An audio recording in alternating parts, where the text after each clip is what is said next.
kahit pa paano mapagsama-sama mo natin ang pamilya mo, ang mga immediate family. Kasi bukas makalawa, hindi na namin ito makakasama eh. Baka iba-ibang taon nakasama ito eh.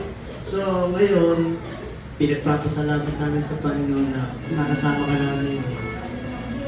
Ayan, kasama mo ang mga kapatid mo, pamangkin, ipag, salawat, apo, hanggang ka-apo-apuhan.